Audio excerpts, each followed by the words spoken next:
Episode 73। दानव पूर्वज मजाक कर रहे हैं। जूनियर मजाक कर रहे हैं, इसलिए इसमें शामिल न हूं। झाओ पिंगफान ने झाओ शिमाई को देखा और कहा, मैं वापस आओ। नहीं, लेकिन झाओ शिमाई ने दृढ़ता से कहा, माए एर ने पहले भी एक बार चूक की थी और मैं इसे फिर कभी नहीं चूकूंगा, चाहे कुछ भी हो जाए। दादाजी, फैंगचेन को मत मारना। अंत में वह अपनी आंखों से विनती कर रही थी। वह जानती थी कि जब तक दादाजी कोई कार्रवाई नहीं करेंगे तब तक साथ काम करने वाले शेष 3 लोग दानव पूर्वज को फैंगचेन को ले जाने से नहीं रोक पाएंगे। लिंगहाई क्षेत्र भी स्तरों में विभाजित है और उसके दादा निस्संदेह क्यूशू में नंबर 1 हैं। झाओ पिंगफान असहाय महसूस कर रहा था। वह वास्तव में शानग जिउझोउ का स्वामी है, तो वह फैंगचेन के कारण जिउझोउ के खिलाफ कैसे जा सकता है? यदि वे वास्तव में ऐसा करते हैं तो शायद वे कुछ नहीं कहेंगे, लेकिन वे भविष्य में हर जगह त्यानिक्स्यू पवित्र संप्रदाय को निश्चित रूप से निशाना बनाएंगे।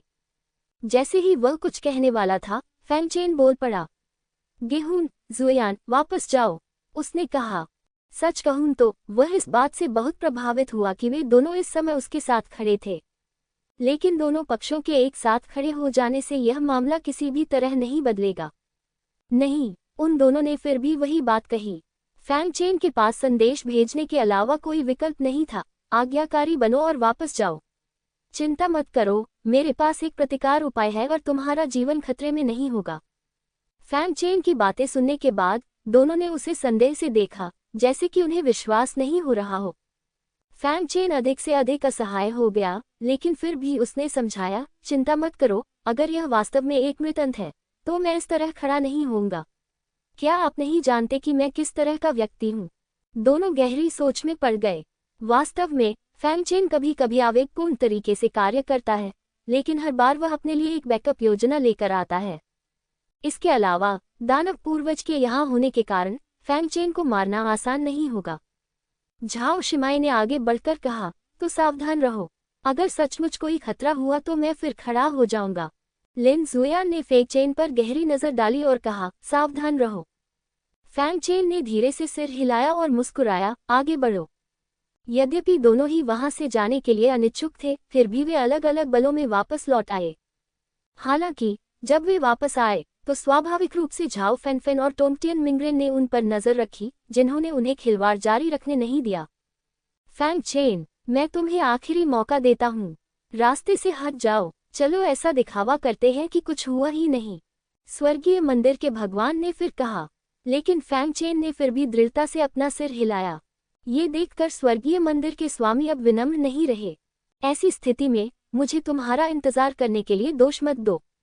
अगले ही पल भारी दबाव फिर से फूट पड़ा। इस समय फैंगचेन को ऐसा महसूस हुआ जैसे कोई विशाल पर्वत उस पर दबाव डाल रहा है, जिससे उसकी सांस फूल रही है। चलो देखते हैं कौन हिम्मत करता है। स्वाभाविक रूप से दानव पूर्वज सिर्फ देखता नहीं रह गया। उसने फैंगचेन और अन्य लोगों की रक्षा के लिए राक्षसी ऊर्जा के साथ सूंघकर विस्फोट किया।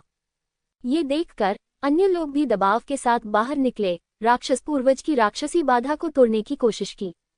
लेकिन दानव पूर्वज की आंखें राक्षसी रोशनी से चमक उठी और राक्षसी आभा आसपास के दबाव से टकराते हुए एक विशाल राक्षसी जानवर में बदल गई। टकराना, धमाका, आध्यात्मिक समुद्री क्षेत्र में हुई टक्कर ने दुनिया को हिलाकर रख दिया और एक तेज हवा की तरह बहा ले गई। पेड़ तुरंत उखड़ गए। सौभाग्य से त्यानिक्स्यू पवित्र संप्रदाय की वास्तुकला बहुत खास है और इसे कोई नुकसान नहीं हुआ है। उसके आसपास खड़े शिष्यों के चेहरे का रंग बदल गया और उनमें से कई कमजोर पैरों के साथ जमीन पर गिर पड़े।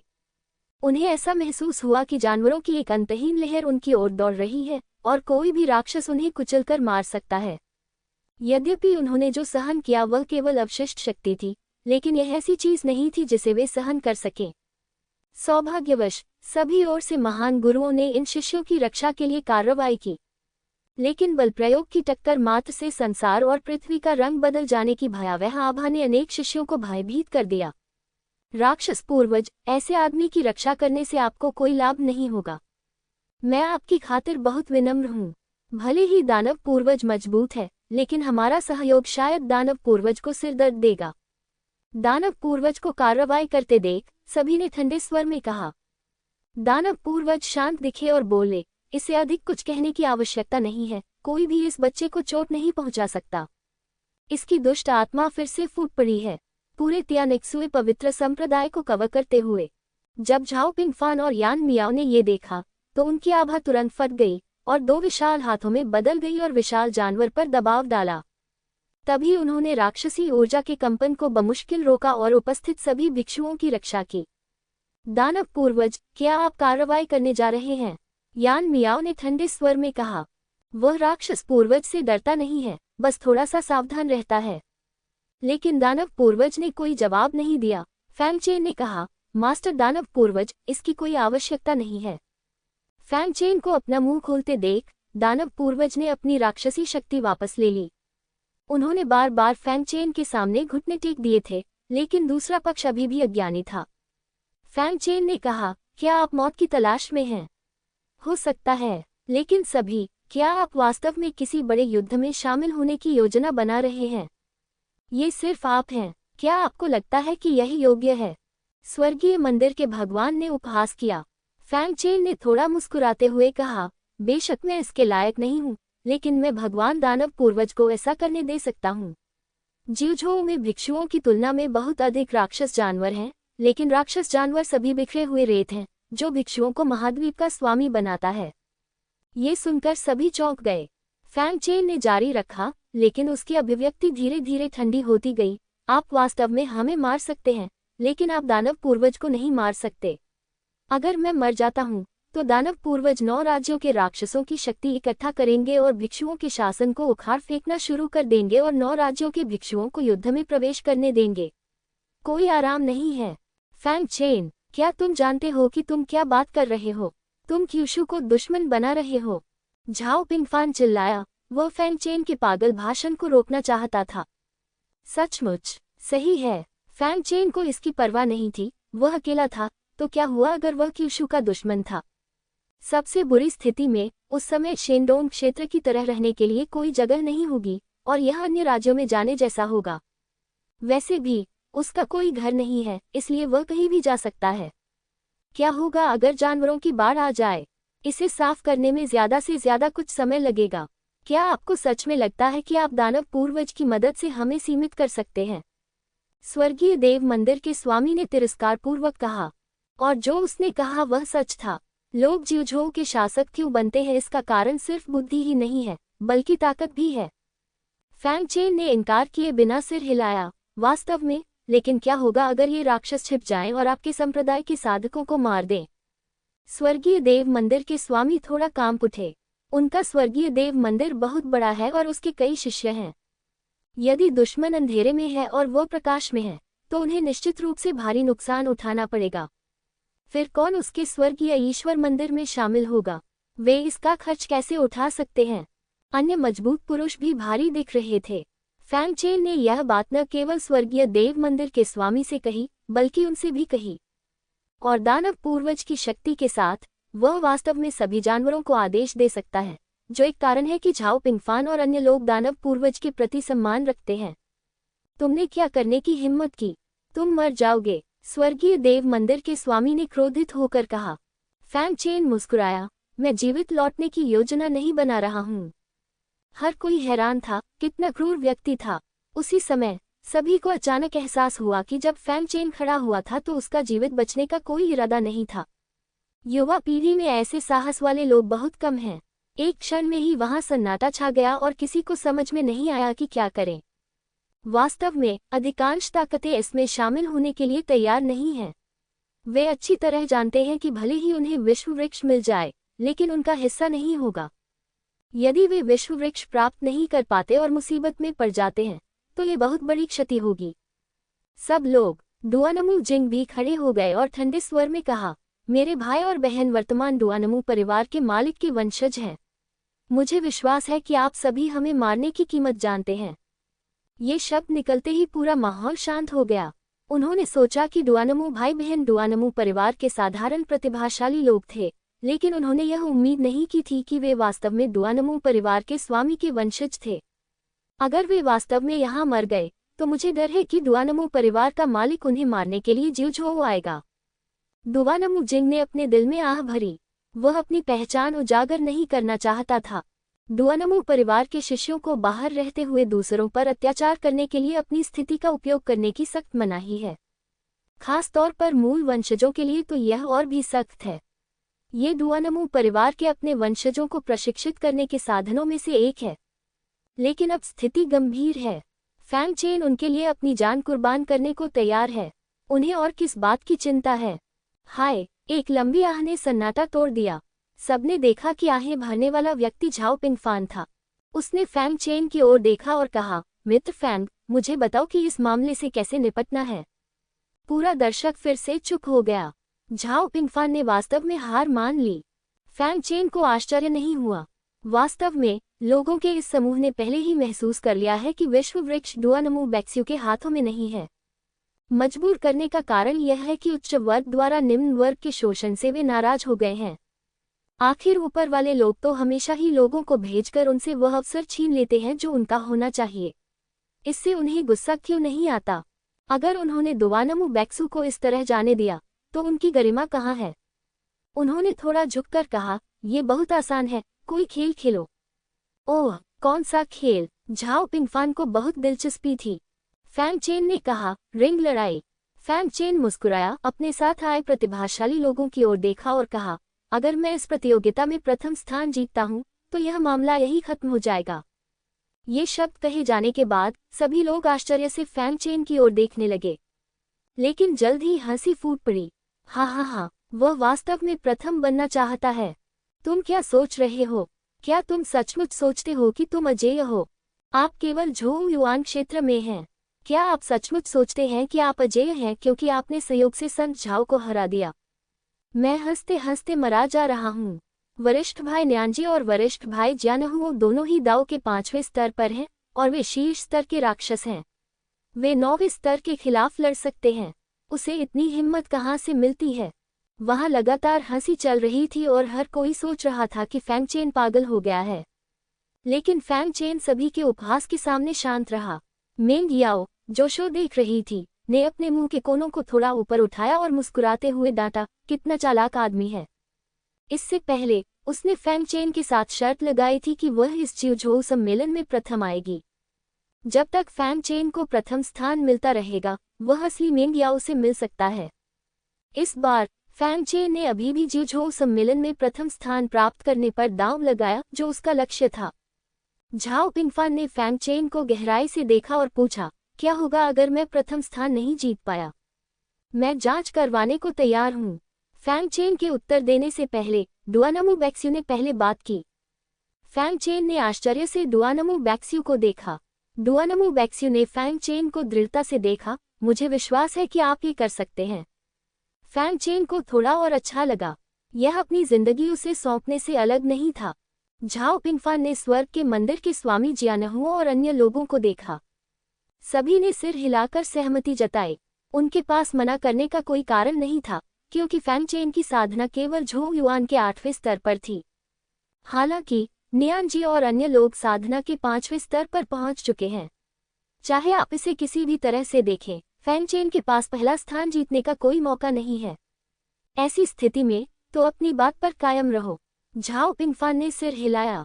यदि मैं प्रथम स्थान पाने में असफल रहा तो एक महिला भिक्षुनी से मेरी तलाशी ली जाएगी। अच्छा, फैंग चेन ने सिर हिलाया। सभी लोग फैंग चेन को जटिल भाव से देखने लगे, विशेषकर तोंग टियन। यद्यपि वह जिउझोउ के प्रतिनिधि थे, लेकिन जिउझोउ सम्मेलन में उनकी कोई भूमिका नहीं थी। इसके बजाय फैंग चेन ने अकेले ही विभिन्न ताकतों के साथ बातचीत की और सभी पक्षों ने रियायतें दे दी। इस समय उसे बहुत पछतावा हो रहा था, खासकर तब जब निंग तियानचन की इसमें मृत्यु हो गई थी। नहीं, अभी भी एक मौका है, उसने सोचा। शायद ये फैंग चेन के लिए त्यानिल दिव्य संप्रदाय में लौटने का आखिरी मौका था। ठीक है, झाओ पिंगफान ने जोर से चिल्लाकर कहा, जिउझोउ सम्मेलन जारी है, शीर्ष 1000 लोग आगे बढ़ें। उसने फिर से डुआनमू भाई बहनों की ओर देखा और कहा, तुम दोनों ऊपरी क्षेत्र से हो और मेरे जिउझोउ से तुम्हारा कोई लेना देना नहीं है। केवल जिउझोउ साधक ही इस जिउझोउ सम्मेलन में भाग ले सकते हैं, इसलिए तुम दोनों अब इसमें भाग नहीं ले सकते। वह अच्छी तरह से जानता था कि वे दोनों कितने मजबूत थे और उसके लिए फाइनल तक फैंग चेन की रक्षा करना असंभव होगा। अच्छा, डुआनमू जिंग सहमत हुए। इसके बाद उनकी रैंकिंग से उनके नाम गायब हो गए और उनकी जगह उनके पीछे के लोगों ने ले ली। 1001 और 1002 रैंक वाले लोग बहुत खुश थे। जल्द ही पहले 1000 स्थानों की पुष्टि हो गई। कोटा की पुष्टि हो गई है। इस मामले में प्रतियोगिता निर्धारित समय पर 7 दिनों में आयोजित की जाएगी। झाओ पिंगफान ने कहा, भाई डुआनमू, बाइजू, मेरे साथ आओ।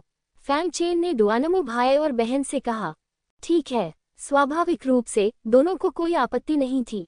फैंग चेन ने झाओ शिमाए और लिन जुयान को संदेश भेजा, आप दोनों शांत रहें और इसमें शामिल न हों।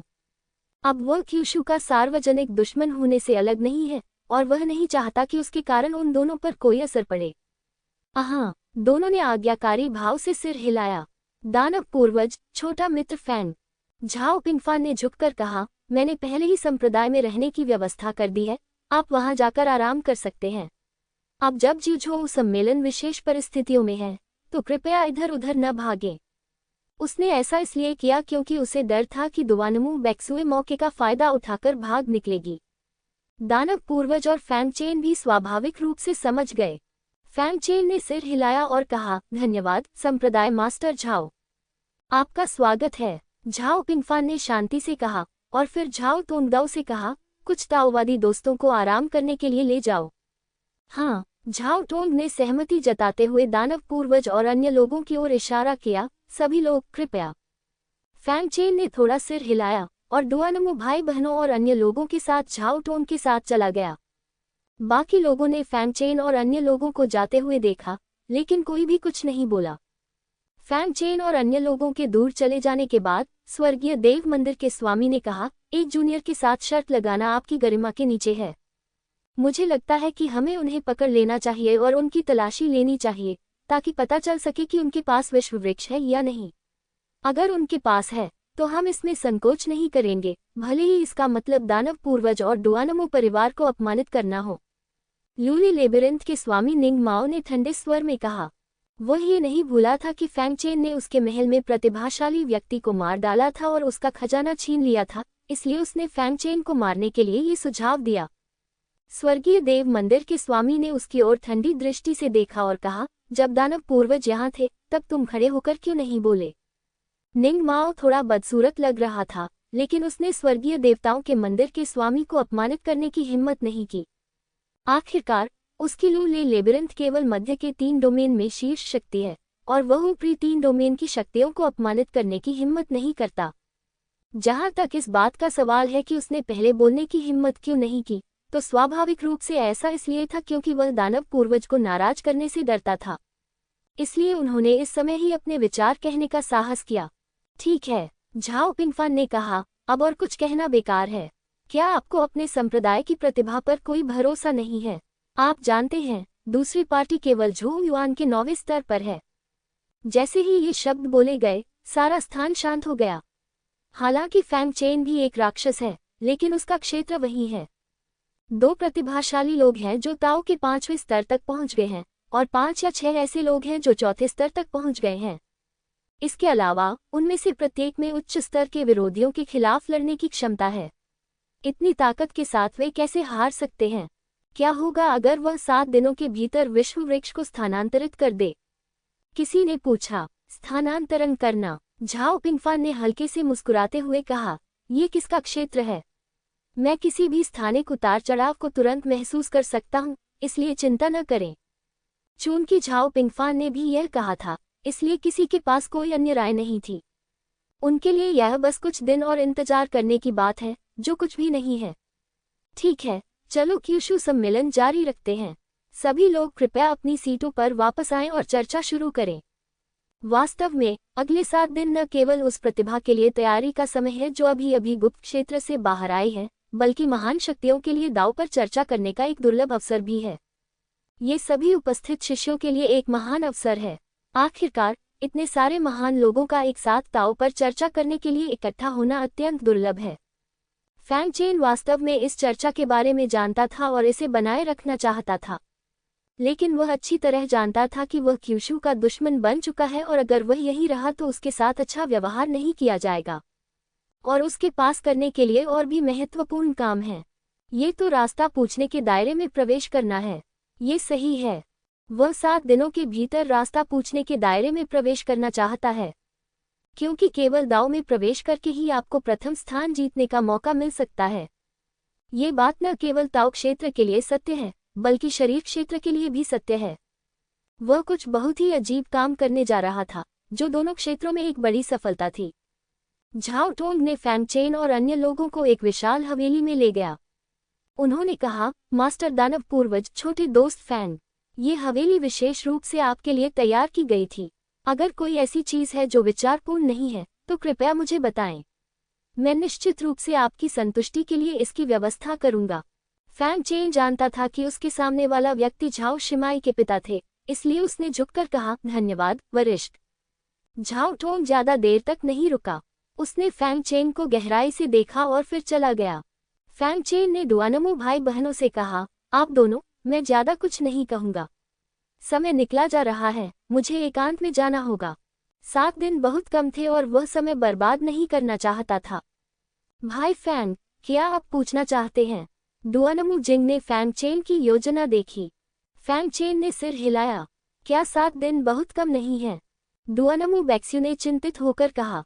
फैंग चेन ने असहाय होकर कहा, अगर मैं सलाह नहीं मानूंगा तो चैंपियनशिप जीतने की मेरी उम्मीद बहुत कम है। डुआनमो जिंग ने कहा, समय बहुत कम है, भले ही आप इसे तोड़ दे, आपकी नींव अस्थिर होगी। मेरे पास भाई फैंग की मदद करने के लिए एक खजाना है। ओह, कौन सा खजाना? फैंग चेन उत्सुक था। डुआनमो जिंग ने अपना हाथ हिलाया और बागुआ सफेद जेड कंपास उसके हाथ में आ गया। उन्होंने कहा, इस खजाने का एक समय है। इसे तैनात करने के बाद यह आंतरिक समय को बाहरी समय की तुलना में 3 गुना धीमा कर सकता है। 3 गुना धीमी गति, यानी 21 दिन, बस इतना ही काफी है। इस बार उसने बर्फ के रंग के गुप्त क्षेत्र में खजाना प्राप्त किया, साथ ही मार्गदर्शक परिपत्थर भी। 21 दिन पर्याप्त थे। यह अच्छी बात है। मैं अभी भाई फैंग के लिए इसका प्रबंध करूंगा। डुआनमो जिंग ने अपने हाथ से बागुआ सफेद जेड कंपास को बाहर फेंका, जो एक आंगन को कवर करता था। जैसे जैसे समय बीतता गया, ये संरचना सफलतापूर्वक तैनात हो गई। ठीक है, डुआनमो जिंग ने कहा। फैंग चेन ने अपनी आंखें खोली और चारों ओर देखा, तो देखा कि समय की धारा धीरे धीरे संरचना के बीच से बह रही थी और चतुराई से समय को धीमा कर रही थी। लेकिन उन्होंने पाया कि ऐसे समय मार्ग के संचालन को बनाए रखने के लिए समर्थन के रूप में भारी मात्रा में ऊर्जा की आवश्यकता होती है, अन्यथा समय मार्ग अव्यवस्थित हो जाएगा और संरचना स्वतः ही ढह जाएगी। उन्होंने कहा, मुझे डर है कि इस संरचना को बहुत अधिक ऊर्जा सहायता की आवश्यकता है। डुआन जुपिटर थोड़ा आश्चर्यचकित हुआ, लेकिन उसने उम्मीद नहीं की थी कि फैंग चेन आसानी से रहस्य को देख लेगा। उन्होंने सिर हिलाया और कहा, हाँ, यदि आप इस संरचना को बनाए रखना चाहते हैं तो आपको प्रतिदिन कम से कम 10 लाख स्पिरिट स्टोन की आवश्यकता होगी। मौके पर मैं बाहर के समय के बारे में बात कर रहा था। फैंग चेन की सांस फूलने लगी और उसे तेज शारीरिक दर्द महसूस हुआ। 3 मिलियन स्पिरिट स्टोन, ये सिर्फ अतिरिक्त 20 दिन थे, जिसके बारे में उसने पहले कभी सोचने की हिम्मत नहीं की थी। लेकिन वह डुआन जुपिटर को ये सब सहने नहीं देना चाहता था। आखिरकार भाई बहन इतने गरीब थे कि वे खाने के लिए पैसे नहीं जुटा सकते थे। मुझे गुप्त क्षेत्र में लाखों आत्मा पत्थर मिल गए और फैंग चेन के लिए 3 मिलियन निकालना बहुत आसान था। फिर उसने अपना हाथ हिलाया और 3 लाख आत्मिक पत्थर जमीन पर गिर पड़े। डुआन मैक्सिंग ने ये देखा और कहा, भाई फैंग, यह एक रहस्योद्घाटन है। फैंग चेन ने अपना सिर हिलाया और कहा, ये सही है, आखिरकार इसका इस्तेमाल मुझ पर किया गया है। अगर भाई डुआनमो इसे स्वीकार नहीं करता है तो मुझे बेचैनी महसूस होगी। जब मैं बाद में दायरे से बाहर निकलूंगा तो मेरे अंदर राक्षस आ सकते हैं। ये सुनकर डुआन जुपिटर कड़वी मुस्कान के साथ मुस्कुराया। इस आंतरिक दानव को जगाना इतना आसान नहीं है, लेकिन चूंकि फैंग चेन ने पहले ही यह कह दिया है, इसलिए वह केवल सिर हिलाकर इसे स्वीकार कर सकता है। फैंग चेन ने दानव पूर्वज की ओर देखा और कहा, श्रीमान, कृपया मेरी रक्षा करें। दानव पूर्वज ने हल्के से सिर हिलाया, चिंता मत करो, कोई भी तुम्हें प्रभावित नहीं कर पाएगा। हम भी आपकी रक्षा करेंगे, डुआनमो बैक्स्यू ने कहा। फैंग चेन ने हल्का सा मुस्कुराया, सिर हिलाया, हवेली में प्रवेश किया और अंदर घुसना शुरू कर दिया। दानव पूर्वज और डुआनमो भाई बहन आसपास की रखवाली कर रहे थे और किसी को भी पास आने की इजाजत नहीं दे रहे थे।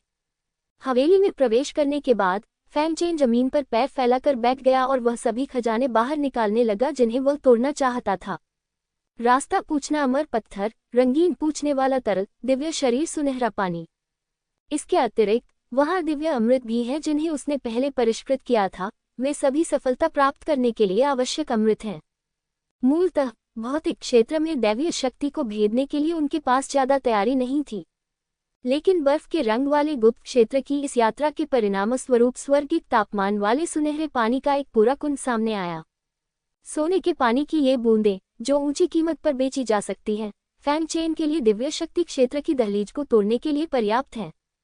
पहले भौतिक क्षेत्र में सुधार करें और फिर स्वर्ण शरीर के 9वें स्तर के चरम पर पहुंचने के बाद एक साथ ताओवादी क्षेत्र में प्रवेश करें। केवल उसके मन में एक प्रश्न आया, इस विषय के लिए मुझे कौन सा विषय चुनना चाहिए? वह देवताओं और राक्षसों दोनों का साधक है।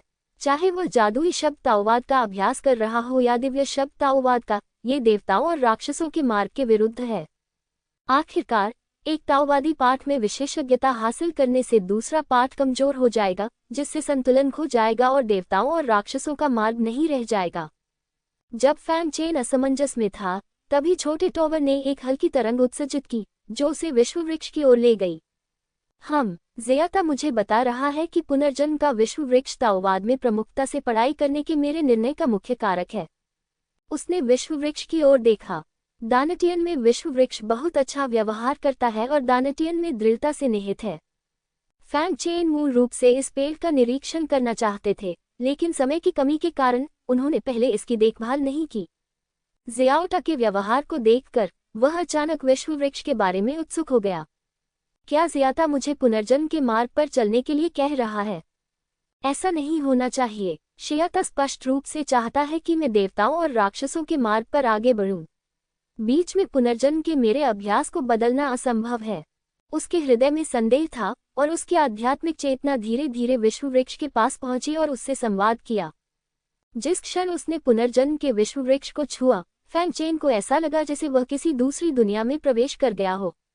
पीली नदी प्रचंड वेग से बहती है, लेकिन जो बहती है वह नदी का पानी नहीं है, बल्कि सभी आत्माएं हैं। वहाँ लोग, एलियंस, राक्षस, यहाँ तक कि एक गौरई और एक कीट भी हैं। उनकी आंखें अंधी थीं जब वे पीली नदी में बह रहे थे और अथाह नरक की ओर बढ़ रहे थे। क्या ये पुनर्जन्म है? ये वृक्ष पुनर्जन्म का वृक्ष है, इसलिए पुनर्जन्म की दुनिया को देखना कोई आश्चर्य की बात नहीं है। उसी समय उसके हृदय में पुनर्जन्म की कुछ समझ भी आ गई। अनजाने में वह जमीन पर पैर मोड़कर बैठ गया और उसे एक बोध होने लगा। पुनर्जन्म क्या है? यह अदृश्य और अमूर्त चीज है, लेकिन इसका किसी भी जीवित चीज से गहरा संबंध है। कुछ लोग कहते हैं कि यह मनगढ़ंत बात है और इसका अस्तित्व ही नहीं है। कुछ लोग कहते हैं कि यह मौजूद है। कभी कभी जब वह किसी ऐसी जगह जाता है जहां वह पहले कभी नहीं गया होता है, तो उसे बहुत परिचित महसूस होता है क्योंकि वह अपने पिछले जीवन में वहां गया हुआ है।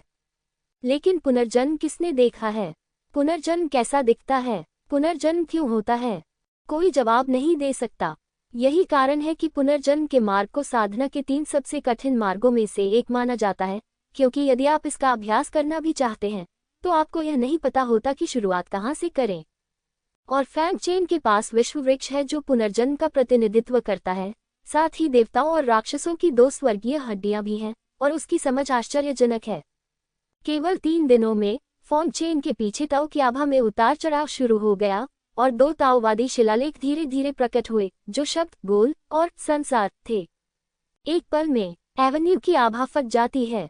भाग्य स्वर्ग और पृथ्वी के माध्यम से चलता है। पुनर्जन्म का विचार चारों ओर फैल जाता है। फैंग चेन को पुनर्जन्म का मार्ग पता चला, जो साधना के 3 सबसे कठिन मार्गों में से एक है। लेकिन वह यहीं नहीं रुके। दोनों दाव पात्र फैंग चेन के चारों ओर घूमते रहे और अंततः उसके सामने रुक गए। दोनों पात्र कांपने लगे और फिर चुंबक की तरह आपस में टकरा गए। एक दाव पात्र बना। इस सम्मेलन में अब पहिया और पुनर्जन्म के बीच का अंतर नहीं है, बल्कि यह एक वास्तविक पुनर्जन्म दाव चरित्र है। यदि झाओ पिंगफान और आध्यात्मिक सागर क्षेत्र के अन्य मजबूत लोग इस दृश्य को देखेंगे तो वे चौंक जाएंगे। दाव पात्रों के लिए विलय करना असंभव नहीं है, लेकिन चेतना के समुद्र को आध्यात्मिक समुद्र में बदलने के लिए पर्याप्त मानसिक समर्थन के साथ थोड़ी उम्मीद ही है। लेकिन फैंग चेन केवल झो युआन क्षेत्र में है। यह असंभव है। ये सिर्फ इतना है कि वे नहीं जानते कि संसार का विश्व वृक्ष चेतना के एक और समुद्र की तरह है, जो फैंग चेन को दाव पात्रों को एक में विलय करने में सहायता कर सकता है। यहाँ तक कि फैंग चेन को स्वयं विलय करने की आवश्यकता नहीं है, विश्व वृक्ष फैंग चेन को विलय करने में मदद करेगा, जो विश्व वृक्ष की शक्तियों में से एक है। फैंग चेन ने धीरे से अपनी आंखें खोली, उसका चेहरा उत्साह से भरा हुआ था। तो इसलिए उस छोटे से टॉवर ने मुझसे पहले विश्व वृक्ष को समझने के लिए कहा। यदि मैं दो शब्दों भगवान और दानव को एक में मिला सकूं, तो मैं भगवान और दानव दोनों हो जाऊंगा। बात बस इतनी है कि भगवान और दानव के दो दाव पात्र पहले से ही तीसरे स्तर के दाव पात्र हैं, इसलिए उन्हें विलय करना इतना आसान नहीं है। पुनर्जन्म के दो शब्दों को इतनी आसानी से एक साथ जोड़ा जा सकता है, क्योंकि वे अभी अभी निर्मित हुए हैं। लेकिन भगवान और दानव ये दो शब्द लंबे समय से स्वतंत्र रहे हैं। हालांकि दोनों का आपस में गहरा संबंध है, लेकिन इन्हें मिलाना आसान बात नहीं है।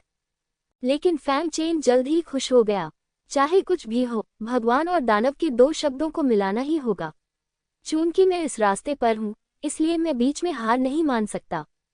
उसे वैसे भी कोशिश करनी थी। फिर उसने दिव्य शरीर को तपा देने वाले स्वर्ण जल की एक बोतल उठाए और उसे सीधे अपने मुंह में डाल लिया। शक्तिशाली शरीर शोधन द्रव ने तुरंत उसके अंगों और हड्डियों को भर दिया और 36 मेरिडियन खुल गए। लालच से दुनिया की सबसे शुद्ध शक्ति को अवशोषित कर लिया। एक बोतल पर्याप्त नहीं थी, फैंग चेन ने उसे भरना जारी रखा। उन्होंने सोने के पानी के कुंड को लगभग 1000 बोतलों से भर दिया, जो दिव्य शक्ति के दायरे में अवशोषित करने के लिए पर्याप्त था। लगातार सुनहरा पानी पीते हुए और पागलपन की हद तक ड्रैगन हाथी कला का आग्रह करते हुए वह सिर्फ आधे दिन में ड्रैगन हाथी कला के 8वें स्तर तक पहुंच गया। उनकी साधना भी तेजी से सुधर रही थी और जल्द ही वे स्वर्ण शरीर के 8वें स्तर के शिखर पर पहुंच गए और फिर उनके शरीर से निकलने वाले सुनहरे प्रकाश के साथ वे सीधे स्वर्ण शरीर के 9वें स्तर में प्रवेश कर गए। जैसे ही वह 9वें स्तर में प्रवेश किया, फैंग चेन ने सुनहरा पानी निगलना बंद कर दिया और इसके बजाय अपनी साधना को मजबूत करने के लिए देवताओं और राक्षसों के रक्त का उपयोग किया। दिव्य रक्त और राक्षस रक्त की 30 बूंदों को अवशोषित करने के बाद स्वर्ण शरीर का 9वां स्तर पूरी तरह से समेकित हो गया। लेकिन फैंग चेन की साधना यहीं नहीं रुकी और उसने सुनहरा पानी लेना जारी रखा। 10 बोतलें, 100 बोतलें, 300 बोतलें, 500 बोतलें। फैंग चेन ने जितनी मात्रा ली थी, वह वास्तव में 5 9वें स्तर के स्वर्ण पिंडों के लिए दिव्य शक्ति क्षेत्र में प्रवेश करने के लिए पर्याप्त थी। लेकिन इससे फैंग चेन को केवल स्वर्ण शरीर के 9वें स्तर के शिखर तक पहुंचने की अनुमति मिली और उनकी ड्रैगन हाथी कला भी पूर्णता के 9वें स्तर तक पहुंचते हुए पुनः आगे बढ़ गई। अंततः 200 बोतलें और पीने के बाद फैंग चेन ने दिव्य शक्ति क्षेत्र की दहलीज को छू लिया। लेकिन जब वह यहाँ पहुंचे तो उन्होंने अपनी प्रगति रोक दी। यद्यपि शरीर को परिष्कृत करने वाले क्षेत्र को लापरवाह मनुष्य का क्षेत्र कहा जाता है, लेकिन जब तक कोई व्यक्ति लगन से अभ्यास करता है, तब तक वह निरंतर सफलता प्राप्त कर सकता है। लेकिन स्वर्ण शरीर और दिव्य शक्ति को तोड़ना कोई ऐसा काम नहीं है जो लापरवाही से किया जा सके। इसके लिए अभी भी कुछ तैयारी की आवश्यकता है। फैंग चेन की तैयारी प्रश्न में सफलता का लाभ उठाते हुए दिव्य शक्ति के दायरे को तोड़ने की थी। आइए शुरू करें। अपने आप को सर्वोत्तम स्थिति में लाने के बाद फैंग चेन ने अपनी आंखें बंद कर ली और ध्यान में लग गए। उसी समय देवता और दानव नामक दो ताओवादी चरित्र प्रकट हुए और एक दूसरे में विलीन होने लगे। दिन प्रतिदिन समय बीतता गया, लेकिन फैंग चेन के दैवीय और राक्षसी ग्रंथों का एकीकरण कभी नहीं हुआ। इस समय उसके माथे से पसीना बह रहा था और भौहें सिकुड़ी हुई थीं। जैसा कि उसने अनुमान लगाया था, भगवान और दानव के दो ताओवादी प्रतीकों ने एक दूसरे को प्रतिकर्षित किया और एक में विलीन होने से इनकार कर दिया। यह उनकी उम्मीदों के अनुरूप था। आखिरकार शुद्ध दैवीय शक्ति और राक्षसी ऊर्जा भी एक दूसरे को दूर भगाती है। भगवान और राक्षस शब्दों की तो बात ही छोड़िए, जो पहले से ही ताओवादी वर्णों में बदल चुके थे। यद्यपि विश्व वृक्ष अस्तित्व में था, फिर भी इसने फैंग चेन को केवल एक संभावना ही दी। क्या वास्तव में दो दाव पात्रों, देव और दानव का विलय असंभव है? फैंग चेन की भौहें और भी गहरी हो गईं। वह लगातार अपने मन में सोच रहा था। साथ ही ऐसा प्रतीत होता है कि विश्व वृक्ष से बहुत अधिक ऊर्जा का उपयोग किया गया है। संसार के विश्व वृक्ष से एक पत्ता गिरा और जब वह जमीन पर गिरा तो धीरे धीरे बिखर गया। संसार की एक शक्ति एक छोटे भावर में बदल गई, जिसने अपने आसपास की हर चीज को शुद्ध कर दिया। ये दृश्य देखकर फैंग चेन का दिल द्रवित हो गया। पुनर्जन्म, शुद्धिकरण। हाँ, मैंने ऐसा क्यों नहीं सोचा। पुनर्जन्म में प्रवेश करने के बाद जीवित प्राणी जाति, लिंग या उम्र की परवाह किए बिना शुद्धतम आत्मा शरीर में परिवर्तित हो जाएंगे। सब कुछ शून्य पर रीसेट हो जाएगा। हालांकि देवताओं और राक्षसों को स्वाभाविक रूप से एक दूसरे के लिए असंगत और शत्रुतापूर्ण कहा जाता है, ये वास्तव में अनगिनत वर्षों से देवताओं और राक्षसों के बीच संघर्ष के कारण होता है। अगर मैं इन दो दाव पात्रों को पुनर्जन्म की दुनिया के वृक्ष के बीजों में देवताओं और राक्षसों की सबसे शुद्ध दाव पात्रों में शुद्ध करने की अनुमति देता हूँ, तो शायद उन्हें सफलतापूर्वक विलय किया जा सकता है। ये सोचकर फैंग चेन ने अब और संकोच नहीं किया और संसार के विश्व वृक्ष को फिर से बुलाया। इसके साथ ही उन्होंने दो ताओवादी पात्रों को धीरे धीरे संसार के विश्व वृक्ष में डूबने के लिए नियंत्रित किया। जिस क्षण दैवीय और राक्षसी ताओवादी ग्रंथ संसार वृक्ष में प्रविष्ट हुए, संसार की शक्ति ने ताओवादी ग्रंथों को शुद्ध करना शुरू कर दिया। फैंग चेन को चिंता थी कि पुनर्जन्म की शक्ति देवताओं और राक्षसों की शक्ति को शुद्ध कर देगी, लेकिन अंत में उसे महसूस हुआ कि वह जरूरत से ज्यादा सोच रहा था। चूंकि ये देवताओं और राक्षसों का ताओवादी ग्रंथ है, इसलिए देवताओं और राक्षसों की शक्ति ही इसका स्रोत है। जिस प्रकार पीली नदी की सफाई के अंतर्गत सभी आत्माएं अंततः आत्माओं में परिवर्तित हो जाती हैं, मूल शक्ति बिल्कुल भी नष्ट नहीं होगी, बल्कि केवल शुद्ध होती जाएगी। धीरे धीरे पुनर्जन्म की शुद्धि में देवता, दानव और ताओवाद अपनी शुद्धतम अवस्था में लौट आए। जैसे ही वह इस अवस्था में वापस आया, दैवी और आसुरी ग्रंथ अचानक चमकते हुए प्रकाश में फूट पड़े। जब रोशनियां आपस में टकराईं, तो वे एक में विलीन हो गईं, और दैवीय और राक्षसी ग्रंथ एक दूसरे को हल्के से आकर्षित कर रहे थे, मानो वे एक में विलीन होने का इंतजार नहीं कर सकते थे। यह फैंग चेन दंग रह गया। ये बात तर्कसंगत है कि यदि दैवीय और आसुरी ग्रंथों को शुद्धतम रूप में शुद्ध कर दिया जाए, तो भी दोनों पक्ष एक दूसरे को अधिक से अधिक प्रतिकर्षित नहीं करेंगे। लेकिन दोनों पक्षों ने न केवल एक दूसरे को अस्वीकार किया, बल्कि वे स्वयं पहल करके एक में विलय करना चाहते थे। अगर ये दृश्य किसी और को बताया जाए तो कोई भी इस पर विश्वास नहीं करेगा। ये बहुत अविश्वसनीय है। क्या ऐसा हो सकता है कि शुरू से ही देवता और राक्षस एक ही थे और उनमें कोई अंतर नहीं था? अगर फैंग चेन ने ऐसा कहा तो निश्चित रूप से उस पर हंसी होगी। देवता और राक्षस एक ही हैं। कितना हास्यास्पद विषय है। यदि वे सचमुच एक होते, तो वे अनगिनत वर्षों तक प्राणघातक शत्रुओं की तरह नहीं रहते कि या तो तुम मरो या मैं जीवित रहूं। परिणाम स्वरूप आज देवताओं और राक्षसों की संख्या कम होती जा रही है। यहाँ तक कि फैंग चेन भी कड़वाहट से मुस्कुराया और अपना सिर हिलाया। मैं क्या सोच रहा हूँ, ये कैसे संभव है? शायद यह इसलिए है क्योंकि यह मेरा दाव पाठ है जिसके कारण ऐसा हुआ है। उसे विश्वास नहीं हुआ और उसे लगा कि यह असंभव है। आखिर यदि देवताओं और राक्षसों के मार्ग व्यवहार्य नहीं हैं, तो वे एक रूप में कैसे जन्म ले सकते हैं? अब इन बातों के बारे में सोचने का समय नहीं है। ये देखकर कि दैवीय और राक्षसी ताओवादी ग्रंथ अब घृणित नहीं थे, फैंग चेन ने अब संकोच नहीं किया और दो ताओवादी ग्रंथों को मिलाना शुरू कर दिया। इस बार यह विलय बहुत सहजता से हुआ। ये भी कहा जा सकता है कि फैंग चेन को कुछ भी करने की जरूरत नहीं पड़ी और दैवीय, राक्षसी और ताओवादी ग्रंथ स्वायत्त रूप से विलीन होने लगे। सभी पिछली बाधाएं और अस्वीकृतियां गायब हो गईं और बस कुछ ही सांसों में दैवीय और राक्षसी ताओवादी ग्रंथ एक साथ विलीन हो गए और दैवीय और राक्षसी ताओवादी ग्रंथों में बदल गए। अब भगवान और राक्षस के बीच अंतर नहीं रहा। सफलता। फैंग चेन बहुत खुश हुआ। उन्होंने यह उम्मीद नहीं की थी कि पुनर्जन्म की शक्ति की मदद से विलय इतना सहज होगा। हालांकि यह अफसोस की बात है कि दावपाठ के शुद्धिकरण के बाद देव और दानव दावपाठ सभी स्तर एक पर लौट आए। लेकिन जब तक उन्हें एकीकृत किया जा सकता है, तब तक ये सब कोई समस्या नहीं होगी। अचानक ताओ की ऊर्जा स्वर्ग और पृथ्वी में प्रवेश कर गई। दैवी और आसुरी ग्रंथ चमक उठे। देवताओं और दानवों की भयानक शक्ति भड़क उठी। कहीं से एक प्रभामंडल प्रकट हुआ और दिव्य तथा राक्षसी पाठ पर आ गिरा। दिव्य और राक्षसी दाव पाठ एक ही क्षण में विलीन हो गए। ये दूसरे स्तर का दाव पाठ बन गया। इतनी तेजी। फैंग चेन को थोड़ा आश्चर्य हुआ, लेकिन इसके बारे में सोचने के बाद यह आश्चर्यजनक नहीं था। उसे पहले से ही देवताओं और राक्षसों के तौर तरीकों की गहरी समझ थी, इसलिए यह आश्चर्य की बात नहीं थी कि वह सीधे दूसरे स्तर तक पहुंच गया। अब जबकि दैवीय, राक्षसी और ताओवादी ग्रंथ एक हो गए हैं, तो ताओवाद के दायरे में प्रवेश करने का समय आ गया है। उन्होंने दाव पाठ को एकीकृत करने में 15 दिन लगाए थे और अब उन्हें गति बढ़ानी थी। ये सोचकर वह कुछ हद तक भाग्यशाली महसूस कर रहा था कि उसे डुआनमू जिंग की मदद मिली, अन्यथा उसके लिए 7 दिनों के भीतर ताओवाद के क्षेत्र में प्रवेश करना असंभव होता। इसके बाद वह जमीन पर पैर मोड़कर बैठ गए और उनके सामने दैवीय और आसुरी प्रतीक चक्कर लगाने लगे। देवताओं और राक्षसों के ताओवादी पाठ के इर्द गिर्द शेष ताओवादी पाठ भी प्रकट हुए। ताओ की खोज की अवस्था एक ऐसी अवस्था है जो विश्व के लगभग आधे साधकों को निराश कर देती है, क्योंकि कितियन महाद्वीप के लगभग आधे साधक ताओ पाठ को जागृत करने में असमर्थ हैं और अपने पूरे जीवन के लिए झोयुआन क्षेत्र में ही रहते हैं। यहाँ तक कि अगर कोई व्यक्ति दाओ पाठ को जागृत करने के लिए पर्याप्त भाग्यशाली है, अगर दाओ पाठ बहुत कमजोर है और एकीकरण की डिग्री बहुत कम है, तो भविष्य की उपलब्धियां बहुत अधिक नहीं होंगी और अधिक से अधिक वे अपने जीवन के बाकी समय के लिए दाव मांगने तक ही सीमित रहेंगे। इसलिए ताओवाद का चुनाव महत्वपूर्ण है और भविष्य की उपलब्धियों को निर्धारित करता है। बाहरी दुनिया में 7 में से 6 दिन बीत चुके हैं। कभी कभी कोई व्यक्ति फैन चेन पर ध्यान देता और जानना चाहता कि यहाँ क्या हो रहा है, लेकिन दानव पूर्वज ने पहले ही एक राक्षसी ऊर्जा अवरोध जारी कर दिया था।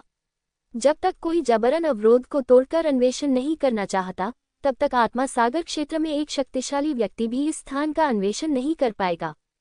दुआनमू बैक्स्यू ने उत्सुकता से संरचना को देखा और कहा, भाई, फैंग चेन अभी भी कोई हलचल क्यों नहीं कर रहा है? 7 दिन लगभग पूरे हो गए हैं। दुआनमू जिंग ने अपना सिर हिलाया और कहा, मुझे नहीं पता। उन्होंने फॉर्म चेन की स्थिति की जांच करने के लिए गठन का उपयोग नहीं किया, नहीं उनका ऐसा करने का इरादा था। तोड़फोड़ करना एक अत्यंत निजी मामला है और ताक झांक करना अत्यंत घृणित बात है। उन्होंने कहा, लेकिन ये जल्द ही होना चाहिए। मेरा मानना है कि फैंग चेन भी समय के मुद्दे पर विचार करेगा। क्या वह रास्ता पूछने के दायरे में प्रवेश कर सकता है? यह आखिरी दिन एक महत्वपूर्ण क्षण है। टकराना, ऐसा प्रतीत हुआ कि यह उनके शब्दों की पुष्टि करता है। तियानेक्सुए पवित्र संप्रदाय के चारों ओर स्वर्ग और पृथ्वी की आध्यात्मिक ऊर्जा धीरे धीरे यहाँ एकत्रित हुई। ये रहा। दुआनमू जिंग ने इस दृश्य को देखा और जान गया कि फैंग चेन रास्ता पूछने के दायरे में प्रवेश करना शुरू कर रहा था। दुआनमू बैक्सू भी घबरा गया। ये सबसे महत्वपूर्ण क्षण था।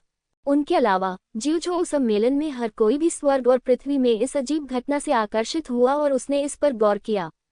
एक मजबूत आदमी ने मुस्कुराते हुए कहा, स्वर्ग और पृथ्वी की आध्यात्मिक ऊर्जा एकत्रित हो रही है। क्या कोई सत्य की खोज के दायरे में प्रवेश करने की तैयारी कर रहा है? इस अजीब घटना को देखते हुए ये संभवतः किसी प्रतिभाशाली व्यक्ति द्वारा की गई सफलता है। संप्रदाय के मास्टर झाओ को बधाई। इससे पहले कई झोयुआन क्षेत्र के शिखर साधक चर्चा सुनने के बाद आगे बढ़कर दाओ में प्रवेश कर चुके थे, इसलिए सभी ने सोचा कि किसी ने फिर से आगे बढ़कर प्रवेश किया है। झाओ पिंगफान ने देखा और धीरे से अपना सिर हिलाया। मुझे डर है कि यह जोंग तियांजियो नहीं है जो आगे बढ़ रहा है। ओह, हर कोई दंग रह गया। ये सफलता तियानेक्सुए पवित्र संप्रदाय में हुई। वह आपके संप्रदाय का प्रतिभाशाली व्यक्ति कैसे नहीं हो सकता? एक शक्तिशाली व्यक्ति ने संदेहपूर्वक पूछा। झाओ पिंगफान के चेहरे पर एक जटिल भाव था और उसने कहा, मित्र फैंग उस दिशा में एक सफलता प्राप्त कर रहा है। फैंग जियोयू। पहले तो किसी ने कोई प्रतिक्रिया नहीं की, लेकिन जल्द ही ऐसा लगा जैसे फैंग चेन आ गया हो। ये वही है, वह भी आगे बढ़ रहा है। इसमें कोई आश्चर्य नहीं कि दुनिया में ऐसी अजीबोगरीब घटनाएं होती हैं। मुझे डर है कि आध्यात्मिक बादलों की कम से कम 6 परतें इकट्ठी होंगी। आध्यात्मिक बादल स्वर्ग और पृथ्वी की विचित्र घटनाएं हैं जो तब एकत्रित होती हैं जब झोयुआन उनमें से निकलकर रास्ता पूछता है। आमतौर पर आध्यात्मिक बादलों की जितनी अधिक परतें होती हैं, व्यक्ति उतना ही अधिक दुष्ट होता है और ताओवादी ग्रंथों का उसका सम्मिश्रण उतना ही अधिक उत्तम होता है। जब झाओ शिमाई ने पहले भी आक्रमण किया था तो आसमान से 9वें स्तर का आध्यात्मिक बादल उतरा था। वह दृश्य बेहद शानदार था और झाओ शिमाई दाओवन का सम्मेलन भी भयानक 93% तक पहुंच गया। क्यूशू में यह एक दुर्लभ प्रतिभा है। आप जानते हैं, नियानजी, जियानहो और होझू जैसी शीर्ष प्रतिभाएं भी केवल 80% से अधिक तक ही पहुंच पाईं। और यदि कोई 80 वर्ष की आयु तक पहुंच जाता है तो उसे क्यूशू में सबसे असाधारण प्रतिभाशाली व्यक्ति माना जाता है। बेशक फैंग चेन पहले भी झाओ शिमाई को हराने में सक्षम था और कई लोगों ने अनुमान लगाया कि उसके लिए 80 के स्तर तक पहुंचना कोई समस्या नहीं होगी, लेकिन यह 90 तक पहुंच पाएगा या नहीं, ये कहना कठिन है। जब वे चर्चा कर रहे थे तो आकाश में आध्यात्मिक बादल बनने लगे जहां फैंग चेन एकांत में था। आध्यात्मिक बादल रंग बिरंगे होते हैं और हल्की रोशनी बिखेरते हैं। उनमें मौजूद आध्यात्मिक ऊर्जा बेहद समृद्ध होती है, हवा में बहते नदी के पानी की तरह, जो बेहद खूबसूरत होती है। ये दृश्य देखकर सभी की चर्चा में रुचि खत्म हो गई और वे सिर्फ देखते रहे और चले गए। जब आध्यात्मिक बादल की पहली परत दिखाई दी तो सभी को पता चल गया कि फॉन्चेन ने ताओवादी ग्रंथों को एकीकृत करना शुरू कर दिया है। आध्यात्मिक बादल की पहली परत इतनी जल्दी बन गई, ऐसा लगता है कि दाओ का उनका सम्मेलन काफी सुचारू रूप से चल रहा है। यह अजीब नहीं है, अगर यह धीमी होती तो अजीब होता। मुझे आश्चर्य है कि वह किस चरित्र के साथ विलीन हो गया। यह उच्च स्तर का होना चाहिए। उसके पास तीसरे स्तर का दाव चरित्र है, दानव दाव चरित्र। शायद यह वही है जिसे जोड़ा गया था। शैतान का रास्ता, ये ज्यादा दिन तक नहीं चलेगा। हर कोई आसमान की ओर देख रहा था और बातें कर रहा था। जब वे बातचीत कर रहे थे, आध्यात्मिक बादल की एक दूसरी परत बनी जो पहली परत पर दबाव डाल रही थी, और यह पहली परत से बड़ी थी। समय बीतने के साथ आध्यात्मिक बादल बड़ा होता जाएगा और अंततः एक विशाल उल्टा त्रिभुज का निर्माण करेगा। उस समय झाओ शिमाई रोंगदाओ के बीच की दूरी कई हजार मील तक पहुंच गई, जैसे कि पूरी दुनिया को कवर किया गया हो, जो बहुत चौंकाने वाला था। हर कोई उत्सुक था कि क्या वे इसे दोबारा देख सकेंगे। हालांकि अधिकांश लोग आशा नहीं रखते हैं। आखिरकार झाओ शिमाई एक दुर्लभ प्रतिभा है जो केवल 10 लाख वर्षों में एक बार दिखाई देती है। हालांकि फैंग चेन ने झाओ शिमाई को हरा दिया है, इसका मतलब यह नहीं है कि फैंग चेन की प्रतिभा ने निश्चित रूप से झाओ शिमाई पर जीत हासिल कर ली है। जल्द ही आध्यात्मिक बादलों की दूसरी और तीसरी परतें एकत्रित हो गईं। हालांकि आध्यात्मिक बादल झाओ शिमाई द्वारा पहले एकत्रित किए गए बादल की तुलना में उतना बड़ा नहीं था, और यह नियांजी और अन्य लोगों की तुलना में एक स्तर भी कम था। ये देखकर कई लोगों ने तिरस्कार प्रकट किया, और अधिक कुछ नहीं। बहुत से लोग फैंग चेन के उत्थान से बहुत ईर्ष्या करते थे, और वे 3 प्रतिभाशाली महिलाओं झाओ शिमाई और अन्य के कारण और भी अधिक ईर्ष्या करते थे। इसलिए उन्हें उम्मीद थी कि फैंग चेन एक मजाक बन जाएगा, लेकिन तथ्य वैसा ही हो रहा था जैसा उन्होंने उम्मीद की थी। झाओ पिंगफान ने थोड़ा सा भौहें सिकुड़ी। फैंग चेन का फ्यूशन दाओ उतना मजबूत नहीं था जितना उसने कल्पना की थी। भले ही वह झाओ शिमाई जितना अच्छा न हो, लेकिन उसे नियांजी और अन्य लोगों के समान स्तर पर होना चाहिए। लेकिन परिणाम उतना संतोषजनक नहीं था जितना उसने सोचा था। क्या ऐसा हो सकता है कि इस लड़के की प्रतिभा वास्तव में औसत है और उसकी सारी उपलब्धियां संयोगवश हैं? उसने मन ही मन सोचा। अन्य लोगों ने भी ऐसा ही सोचा और महसूस किया कि फैंग चेन की सफलता बहुत साधारण थी। लेकिन परिणाम जितने औसत दर्जे के होते गए, वे उतने ही खुश होते गए, जिसका मतलब था कि जिउझोउ सम्मेलन में प्रथम स्थान जीतने की फैंग चेन की उम्मीदें लगातार कम होती जा रही थी। ऐसा लगता है कि वह बिल्कुल ऐसे ही है। मुझे लगा था कि यह कोई धरती हिला देने वाला और आत्मा को झकझोर देने वाला दृश्य होगा। मैं एक भाग्यशाली बच्चा हूँ, लेकिन हर कोई मेरे बारे में बहुत अच्छा सोचता है। वहाँ अवमानना की आवाजें बढ़ती जा रही थीं, और हर किसी को लग रहा था कि फैंग चेन कुछ खास नहीं है। लेकिन वे भूल गए कि लाखों साधकों में से केवल कुछ 100 ही स्वर्ग और पृथ्वी का ऐसा चमत्कार कर सकते हैं। ये केवल कहा जा सकता है कि फैंग चेन के पिछले प्रदर्शन बहुत अपमानजनक थे, इसलिए लोगों को लगता है कि वह कुछ खास नहीं है। तियानियू दिव्य संप्रदाय क्षेत्र में एक अभिमानी और अभिमानी व्यक्ति ने तिरस्कारपूर्वक कहा, ओह, मैंने सोचा था कि वह इतना मजबूत था। कई लोग स्वर्ग और पृथ्वी की ऐसी अजीब घटना कर सकते हैं। एक अन्य व्यक्ति ने भी यही कहा, ये सही है, इस व्यक्ति की बहुत प्रशंसा की जानी चाहिए तथा वह अपनी प्रतिष्ठा का हकदार है। आपने वास्तव में क्यूशू सम्मेलन के दौरान घुसपैठ करने का विकल्प चुना। कितना शर्मनाक है। मैं भविष्य में ये कहने का साहस नहीं करूंगा कि वह हमारे दिव्य पूर्व क्षेत्र का साधक है। ये बहुत शर्मनाक है। वे सब उपहास करने लगे, उनकी आंखें घृणा से भरी थीं। चुप रहो। गंगू ने उन्हें घूरकर देखा और कहा, तुम कौन हो? तुम भाई फैंग का अपमान करने के लायक नहीं हो। भाई फैंग की दृष्टि ईश्वर के पूर्व क्षेत्र में सबसे अच्छी है। अगर तुम ऐसा कर सकते हो तो आओ और बात करो। इन शब्दों ने निस्संदेह उनके मुंह पर जोरदार तमाचा मारा। यदि शेंडोंग क्षेत्र में कोई ऐसा व्यक्ति है जो वास्तव में ऐसा कर सकता है, तो उसे निश्चित रूप से एक दुर्लभ प्रतिभा के रूप में सम्मानित किया जाएगा जो केवल 1000 वर्षों में एक बार दिखाई देती है। जहां तक उनका सवाल है, वे स्वाभाविक रूप से जानते थे कि वे ऐसा नहीं कर सकते। उनमें से एक ने गंगहू को ठंडे अंदाज में देखा और कहा, क्या आप जिउझोउ के सार्वजनिक दुश्मन की ओर से बोल रहे हैं? ये पता चला है कि 7वें शिखर के सभी लोग देशद्रोही हैं। इसमें कोई आश्चर्य नहीं कि यह अब विलुप्त हो गया है। क्या कहा आपने? गंगू क्रोधित है, वह कार्रवाई करने वाला है। क्या तुम मरना चाहते हो? ये देखकर कि गंगू कुछ करने वाला है, कई लोगों ने उसे अपमानित करने के इरादे से उसे घेर लिया। आइए देखते हैं कौन ऐसा करने की हिम्मत करता है। इस समय एक ठंडी आवाज सुनाई दी जिससे उन लोगों के दिल कांप उठे। लिन जुयान अपनी सामान्य ठंडी उपस्थिति में लौट आई थी और उसकी निर्दयी और उदासीन आंखों ने उन लोगों को भयभीत कर दिया और एक के बाद एक पीछे हट गए। लिन जुयान के सवाल पूछने के बाद वह और भी ठंडी हो गई और उसके चेहरे पर भावना का कोई निशान नहीं था। कुछ लोगों को जाते हुए देखने के बाद लिन जुयान ने फिर से फैंग चेन की ओर देखा। केवल जब बात फैंग चेन के मामलों की आई तो उसने कुछ मानवीय भावनाएं दिखाईं। फैंग चेन चलो, उसने मन ही मन कहा। फैंग चेन चलो। इसके अलावा झाओ शिमाए और दुवानमु बाइक्सू भी लगातार प्रार्थना कर रहे थे।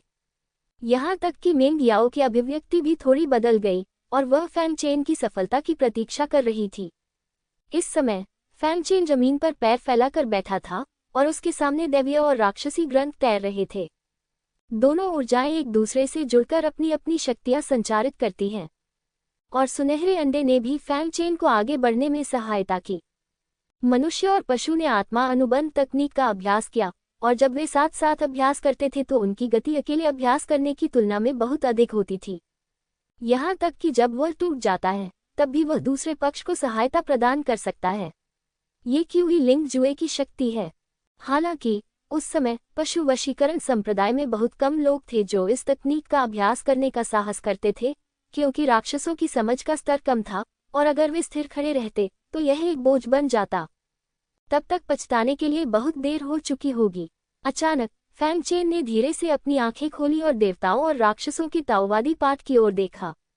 अब जब देवताओं और राक्षसों का सारा खून शुद्ध हो चुका है तो दैवीय शक्ति के दायरे को भेदने के लिए केवल एक पतली परत ही बची है। इसे किसी भी समय छेदा जा सकता है और अब इसे दबाया नहीं जा सकता। उसके पहले 3 स्तर आध्यात्मिक बादलों की तरह थे। इसका कारण उसकी प्रतिभा नहीं थी, बल्कि इसलिए था क्योंकि वह विलय को दबा रहा था। ये सही है कि अन्य लोग तेजी से एकीकरण कर रहे हैं, लेकिन वह दमन कर रहे हैं। जहां तक सवाल है कि उन्होंने ऐसा क्यों किया, तो इसका कारण ये था कि वे इसे दबा रहे थे और शक्ति का संचयन उनके एकीकरण को सुधारने में सहायक होगा। लगभग जब आध्यात्मिक बादल की चौथी परत प्रकट हुई तो फैंग चेन को लगा कि इसे काफी दबा दिया गया है और अब विस्फोट होने का समय आ गया है। उसने रंगीन तरल पदार्थ उठाया और उसे सीधे अपने मुंह में निगल लिया। गर्मी की एक लहर ने तुरंत उसके पूरे शरीर को भर दिया और भारी मात्रा में ऊर्जा फैंग चेन द्वारा अवशोषित कर ली गई। सौभाग्य से उसके पास एक दिव्य और राक्षसी शरीर है। वह बहुत तेजी से ऊर्जा अवशोषित करता है। अन्यथा यदि कोई और होता तो ऐसी भयानक ऊर्जा से बहुत पहले ही मर गया होता। 7 रंगीन जांच तरल के आशीर्वाद से फैंग चेन के सम्मेलन में बहुत सुधार हुआ। सीधे आसमान में उड़ना। बाहरी दुनिया। जब सबने उस साधारण चौथी परत वाले आध्यात्मिक बादल को देखा तो उनके चेहरों पर और भी अधिक घृणा झलकने लगी। हालांकि ऐसी आवाजें चौक में गूंजती रहीं और सभी को लगा कि फैंग चेन कुछ खास नहीं है। अचानक आकाश और धरती का रंग बदल गया। चारों ओर आध्यात्मिक ऊर्जा आश्चर्यजनक गति से एकत्रित हो गई। इससे पहले कि कोई प्रतिक्रिया कर पाता, आध्यात्मिक बादलों की 5वीं परत पहले ही एकत्रित हो चुकी थी। हालांकि इस बार आध्यात्मिक बादल में पिछली 4 परतों की तुलना में जबरदस्त बदलाव हुए हैं। ये वास्तव में पहले से कई गुना बड़ा है। मशरूम की तरह पहली 4 परतें जड़ें हैं और 5वीं परत मशरूम की टोपी है। इस दृश्य ने वहां उपस्थित सभी लोगों को आश्चर्यचकित कर दिया। वाह, इतना बड़ा! एक युवा लड़की ने अपने चेहरी होठों को ढक लिया। शायद वह बहुत ज्यादा सदमे में थी या बहुत ज्यादा उत्साहित थी, इसलिए उसका चेहरा लाल हो गया। क्या हो रहा है? यह अचानक इतना बड़ा कैसे हो गया? अन्य लोग भी अचंभित थे। उन्हें समझ में नहीं आ रहा था कि क्या हो रहा है। झाओ पिंगफान को कुछ एहसास हुआ और उसकी अभिव्यक्ति थोड़ी जटिल हो गई। अगर मेरा अनुमान सही है तो वह पिछली कुछ परतों को दबा रहा था ताकि वे जल्दी से विलीन न हो जाएं। 5वीं परत तक पहुंचने पर यह अचानक फट गया, जिसके परिणामस्वरूप ये दृश्य उत्पन्न हुआ। ये शब्द कहे जाने के बाद पूरा श्रोतागण पुनः चुप हो गया। दबाना। दूसरों को आध्यात्मिक बादल की एक अतिरिक्त परत के लिए परमेश्वर का आभारी होना चाहिए और उसे दबाने का कभी साहस नहीं करना चाहिए। ये दमन और विलय यही खत्म हो सकता है। दाओवेन तुम्हें नहीं छोड़ेगा। लेकिन फैंग चेन ने वैसा ही किया, मानो उसे सम्मेलन के असफल होने का कोई डर नहीं था। जिन लोगों ने पहले फैंग चेन का मजाक उड़ाया था, उनके चेहरे पर सिर्फ दर्द ही दिख रहा था। चेहरे पर थप्पड़ खाने के इस एहसास ने उन्हें ये सोचने पर मजबूर कर दिया कि काश उन्हें कोई दरार मिल जाती और वे अंदर घुस जाते। ये बहुत शर्मनाक है। ये फैंग चेन वास्तव में एक राक्षस है। यहाँ तक कि यान मियाओ, जो हमेशा अपने बारे में बहुत ऊंचा सोचता था, इस क्षण प्रशंसा से खुद को रोक नहीं सका। जिउझोउ में ऐसी अद्भुत प्रतिभा को प्रकट हुए काफी समय हो गया है, लेकिन मुझे नहीं पता कि वह किस हद तक एकीकृत हो सकता है। ऐसी अजीब घटना 90% लोगों के लिए समस्या नहीं होनी चाहिए, लेकिन मुझे नहीं पता कि यह कितने प्रतिशत लोगों के लिए समस्या है। उसने फिर कहा। दर्शकों में भी सबसे अधिक उत्सुकता इसी बात को लेकर थी।